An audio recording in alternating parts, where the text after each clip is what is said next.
పెరియారు మొట్టమొదటి మానవ హక్కుల పోరాటం చేస్తాడు 1925లో. అంటే 101 సంవత్సరాల క్రితం జరిగిన పోరాటం అది. గుడి ముందు నడవడానికి జరిగిన పోరాటం.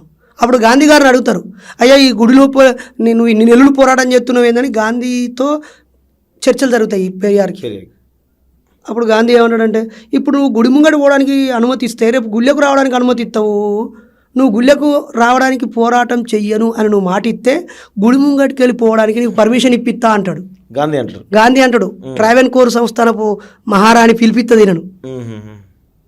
పిలిపిస్తే అప్పుడు చెప్తాడు, అది నా చేతిలో లేదు, ప్రజలు ఇష్టం, ప్రజలు కోరుకుంటే గుడి ముంగటికి వెళ్ళిపోతారు, గుడి లోపలికి పోతారు, పూజారులు కూడా అవుతారు.